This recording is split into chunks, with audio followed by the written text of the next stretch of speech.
Assalamualaikum warahmatullahi wabarakatuh.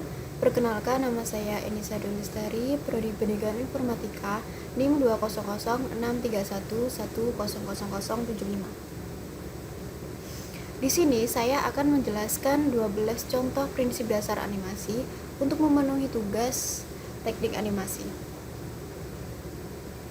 Oke, langsung saja.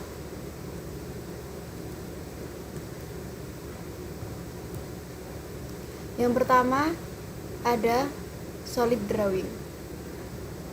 Nah, prinsip dasar ini itu untuk menggambar sebagai dasar utama animasi dengan kepekaan seorang animator dalam membuat animasi dengan baik sehingga terlihat hidup. Nah, di sini contohnya itu seorang animasi itu menggambar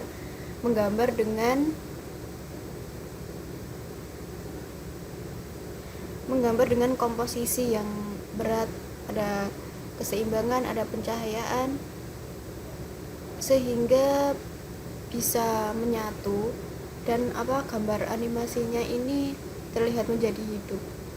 Ini sangat penting dalam animasi.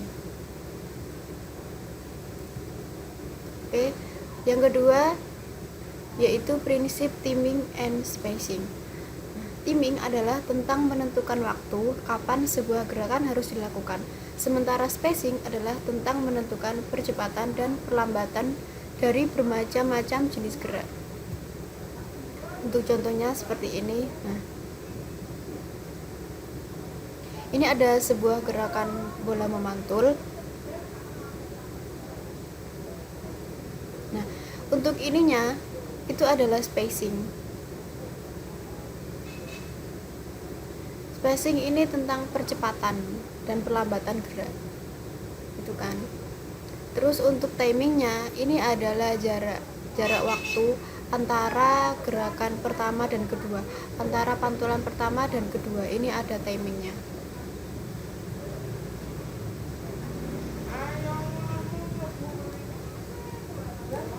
Oke. Prinsip yang ketiga yaitu squash and stretch.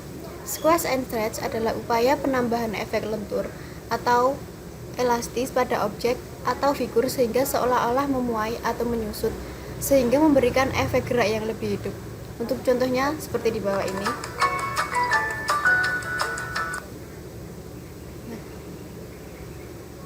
Nah, yang cemet ini adalah bentuk squash and stretch. Artinya menyusut biar kelihatan lebih hidup gitu. Oke. Nah, ini adalah contohnya. Nah, pada saat ini ada squash and stretch-nya. Dan ini juga. Oke. Untuk prinsip yang keempat yaitu anticipation. Anticipation boleh juga dianggap sebagai persiapan atau awalan gerak atau ancang-ancang. Untuk contohnya seperti di bawah ini. Nah, dalam gerakan melompat ini itu pasti kan ada ancang-ancangnya di awal ya. Ini antisipasinya itu kayak jongkok gitu di bagian sininya lah. Ini adalah proses anticipation atau ancang-ancang. Sebelum dia melompat, dia akan jongkok terlebih dahulu untuk melompat. Gak mungkin kan langsung melompat gitu, berdiri langsung pindah tempat gitu, gak mungkin. Oke. Untuk prinsip yang kelima yaitu slow in and slow out. Slow in terjadi jika sebuah gerakan diawali secara lambat kemudian menjadi cepat. Untuk slow out itu gerakan yang cepat kemudian lambat. Untuk contohnya seperti di bawah ini. Untuk bola pertama ini tidak ada slow in dan slow out. Dia kecepatannya tuh normal. Untuk bola yang kedua, ini ada slow in. Jadi dia itu lambat dulu kemudian cepat. Untuk slow out-nya dia akan cepat dahulu kemudian lambat. Oke. Pada contoh tadi, bola yang pertama menggambarkan gerakan animasi yang tidak mempunyai perlambatan di awal dan akhir. Bola pertama tersebut mempunyai gerakan yang lebih kaku dibandingkan gerak bola kedua yang mempunyai perlambatan di awal dan akhir.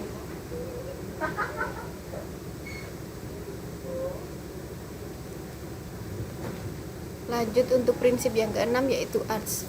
Arch yaitu pergerakan tubuh mengikuti suatu pola yang berbentuk lengkung atau termasuk lingkaran, elips atau parabola. Untuk contohnya itu seperti di bawah ini.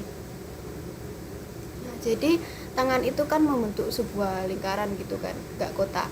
Jadi fungsi arch di sini untuk alami gitu, tidak patah-patah gerakannya, supaya alami. Oke, lanjut untuk prinsip yang ketujuh yaitu secondary action. Secondary action adalah gerakan-gerakan tambahan yang dimaksudkan untuk memperkuat gerakan utama supaya sebuah animasi tampak lebih realistis. Ini adalah contoh dari gerakan secondary action. Bila digunakan dengan benar, tepat akan dapat menambah kedalaman pada karakteristik karakter yang telah diciptakan. Untuk contohnya ini kan memegang kepala, setelah itu dia tangannya ke bawah, itu adalah gerakan kedua.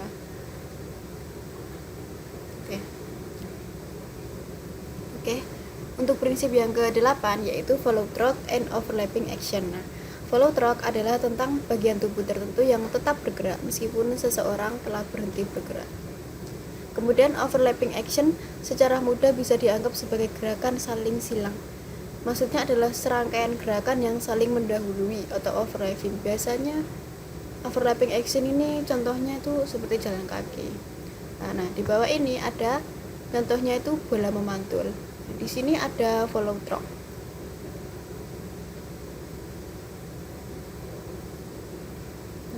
Kan dipantulkan kan cuma satu kali. Dia ada gerakan yang memantul, tentunya bolak-balik lagi. Nah, itu adalah follow through dan overlapping action. Untuk prinsip yang ke-9 yaitu strike ahead action and pose to pose. Strike ahead action yaitu membuat animasi dengan cara seorang animator menggambar satu persatu atau frame by frame dari awal sampai selesai seorang berdiri. Ini adalah contoh dari strike ahead. Nah, dia itu menggambar satu-satu, jadi seperti ini gerakannya, jadi frame by frame.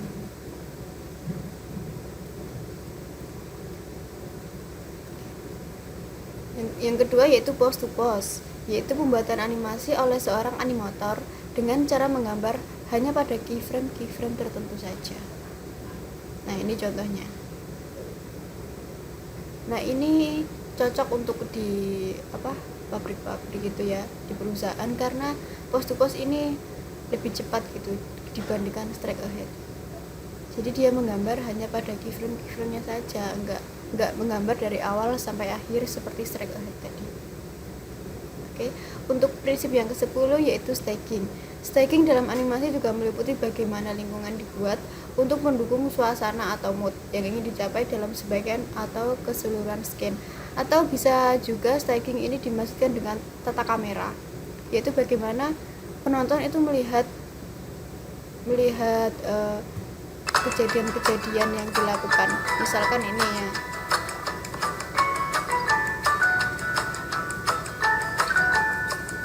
contohnya.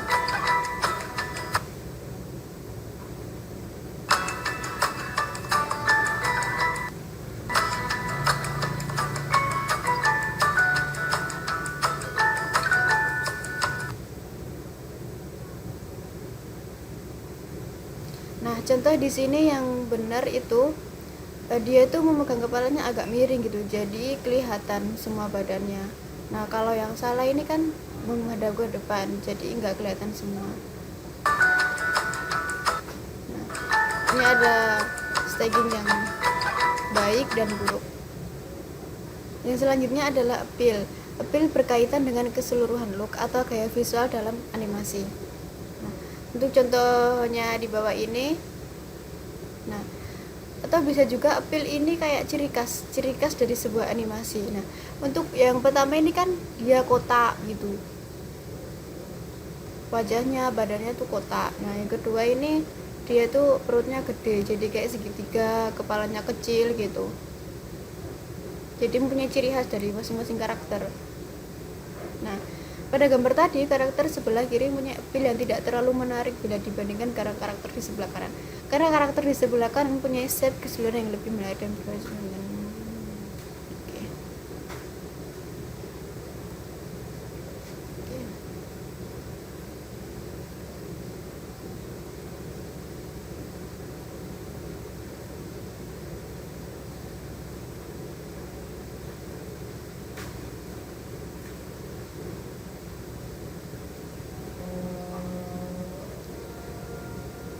Oke, prinsip yang ke-12 yaitu exaggeration. Exaggeration adalah upaya untuk mendramatisir sebuah animasi dalam bentuk rekayasa gambar yang bersifat hiperbolis. Artinya hiperbolis itu dilebih-lebihkan. Jadi adegannya tuh dilebih-lebihkan gitu, nggak asli. Nah, contohnya seperti di bawah ini. Nah, ini kan mata anjingnya kan kayak keluar gitu kan, kayak dilebih-lebihkan gitu. Thank you. Oke, mungkin itu saja ke-12 contoh prinsip dasar animasi bisa saya jelaskan. Kurang lebihnya mohon maaf. Wassalamualaikum warahmatullahi wabarakatuh.